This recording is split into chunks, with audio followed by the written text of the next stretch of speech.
بسم الله على بركة الله والحمد لله رب العالمين وبه نستعين على أمور الدنيا والدين muuqaalkan waxaan kugu bari doonaa waxaan u maleynayaa inaan weligaa lagu sheegin xitaa haddii aad wax un ka fahansan tahay waan hubaa in sidaan oo kale aan weli lagugu faahfaahin marka hore kusoo dhawow channelka magacayga waa Raxmo waxaan kaa codsanayaa haddii aad awooddo inaad muuqaalka noo share gareyso waxa aan ka hadli rabo waa malada oo la wanaajiyo faa'iidada ay leedahay siraha ku duugan iyo sida ay u fududeyso hadafyadaada inaad gaarto wuxuu alle ku yiri aayad ka mid ah quraankiisa famaadannakum birabbil caalamiin maxay tahay malada aad rabbigiin ka qabtaan maxaad ka aaminsan tihiin sideed u maleysaan xusnadanna billaah baan maanta ka hadli doonaa xadiis saxiix ah oo Bukhari iyo Muslimba ay soo wada saareen wuxuu rasuulkii sallallahu alayhi wasallam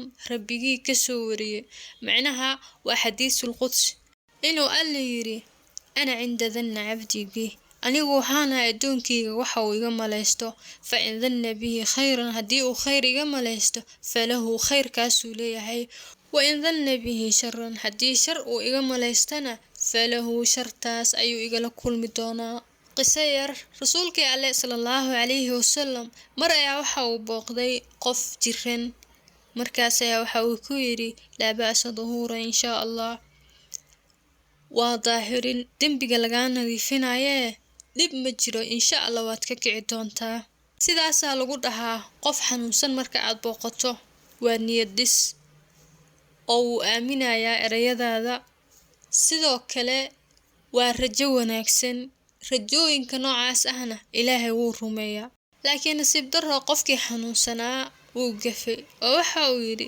la dhuhur bal humatan tafur waxaan ma la dhaho daahirin ee waa xumad aad u daran macnaha waa qandho xun ta'khuduni ila alqubuur qabuurta ayayna igeyn doontaa qofkii wuu dhintay marka lama ogolo in xanuun hadii uu kugu dhaco aad aaminto kii aad u dhiman lahayd inuu yahay in uu kugu siyaadi doono in uusan daawo lahayn qofka lama ogolo in Ilaahay uu balaayo ka maleysto in dhibaato xaqiisa uga imaanayso in nolosha uu ku ciriirinayo in wax walba ay ka kala fakanayaan fuleynimada qofka uu tilaabo qaada ka cabsanayo oo wax walba ama sidaas noqdaan uu dhahayo waxay ka mid tahay malaxumada taasna waxay gaarsiisaa guul darro aan laga bixin wuxuu rasuulkii sallallahu alayhi wasallam yiri man qaala qofka yiraaha halaka naas dadku way halaagsameen ama way halaagsamayaan macnaha waxa loo jeedo waa qofka mar walba baani gashido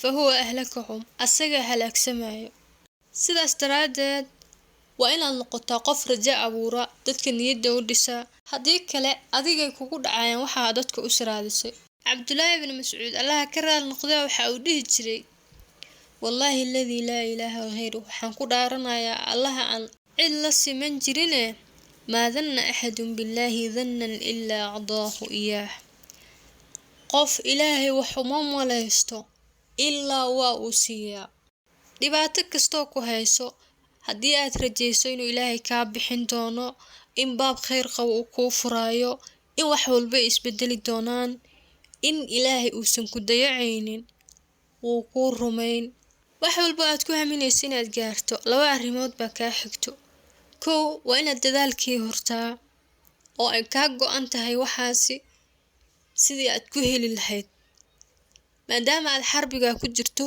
Ilaahay wuu ku kaalmeyn tan labaadna waa in aad niyad wanaagsan leedahay oo aad rajaynayso in waxaasi ay ku hirgeli doonaan adigoo dadaalaya hadaad dhahdo waxaan waan ku dhimanayaa ma ogi wax ka soo socdo malaha adiga caqabad isku ah nin baa laga sheegay hebelow adaa is haysta markale waxa la yiri ma ucdi ahadun khayran min husnadan qof lama siinin wax ka weyn in alle uu ka yeelay mid ka samaysan wanaag filid macnaha markasta khayr buu iska rajeynaya waa wax kamid ah waxyaabaha ugu waaweyn oo dadka alle ku irsaaqo cashirka ana iska dhageysato maaha waa inaad ku dhaqantaa sababtoo ah badbaadadaada ku jirto aakhirada inaad janno hesho qisooyin baan u tagi doonaa adduunyada inaad horumar gaarto waxay ku xiran tahay xusn dhan in laga helo qaaru thawb markay ku jireen rasuulka sallallahu alayhi wasallam iyo Abu Bakr oo gaalo ceyrsanaysa ay kasoo galeen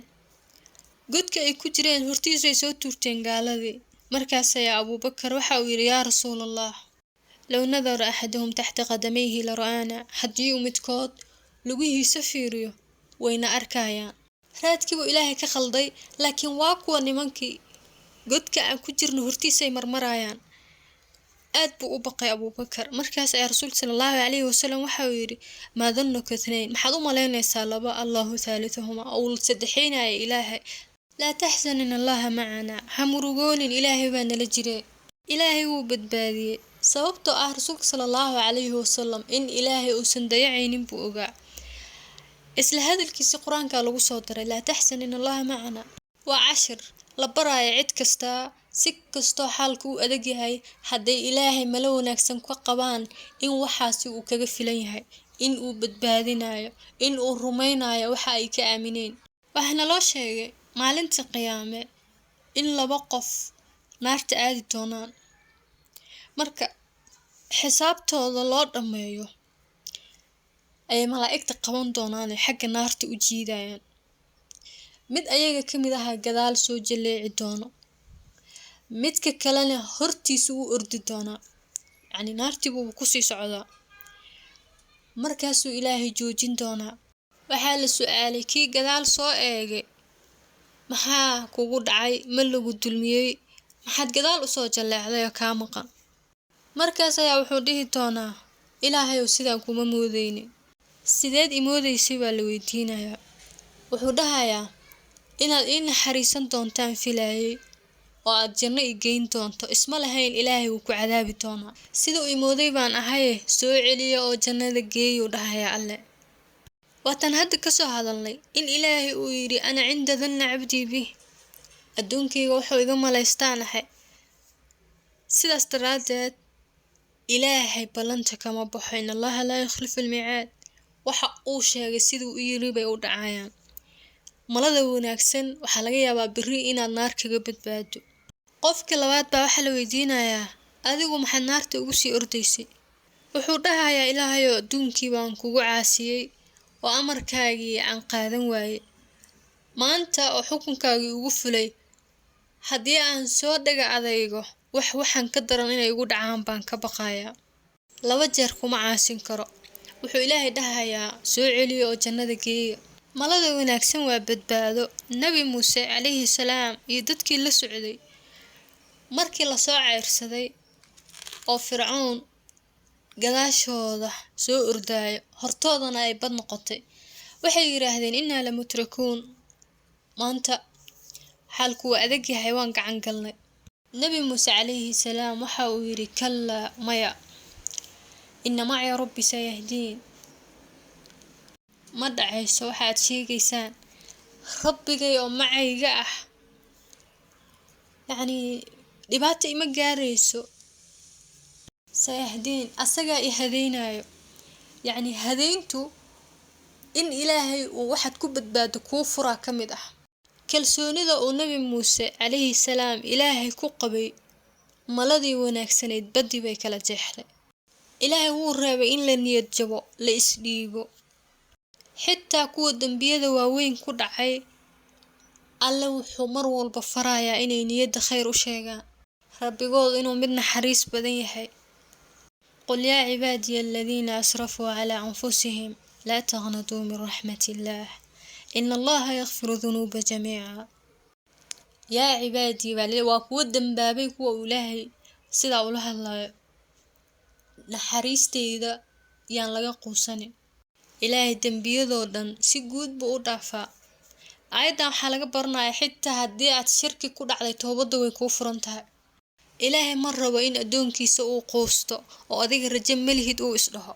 ma ogtahay rasuulka sallallahu alayhi wasallam geeridiisii 3 beri ka hor inuu yiri laa yamuutanna axadukum ilaa huwa yuxsinu dhanna billaah, midkii yuusan dhimanin asagoo wanaajinin malada uu Ilaahay ka qabo. arrintan waa sir, waa fursad intaad nooshahay aad haysato.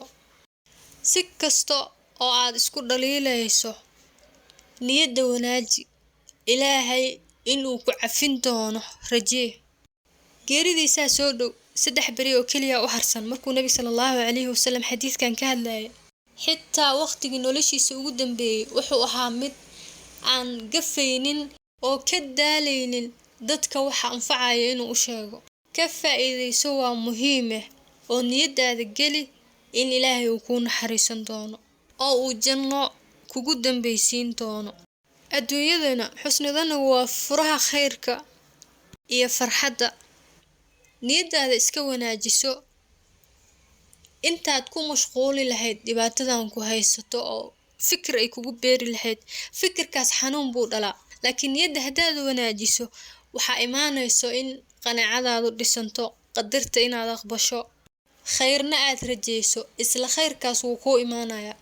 waxaa la soo wariyay in Jibriil calayhi salaam uu rasuulka sallallahu alayhi wasallam uga sheekeeyay markii Fircawn la qarqinayay, yacni markii biyihii lagu bakhtiinayay, asagoo uga sheekeynaya waxa uu yiri: laqad ra'aytani waxaan arkay asagoo dhahayo aamantu annahu laa ilaaha illa alladhi aamana bihi banu israa'iila wa ana min almuslimiin. sidaas asagoo leh baan arkay, markaasaan dhiiqo afka ka geliyay, dhiiqan ku aamusiyeen afka kaga riixay makhaafata an tutrikahu raxmatallah. waxaan ka yaabay naxariista Alle inay u soo degto. waa kuma qofka naxariista Alle looga yaabayo? waa Fircawn. waa ninkii dulmiga ugu weynaa adduunyada ka geystay. waa ninkii yiri ana rabbukumul a'laa, ilaahigiina sarreeyay waa aniga. nafti baa ka baxayso. si dadka intay wax walba soo qasaan markay nafta qabato aysan Ilaahay ugu cabaadin, waxaa loo sheegay in aan towbada xilliyadaas la ogoleen. sidaas daraadeed intaad xayiga tahay Ilaahay ku xirnow oo niyadaada wanaaji oo malo fiican ka qab, hadhow ayaad ku badbaadi doontaa.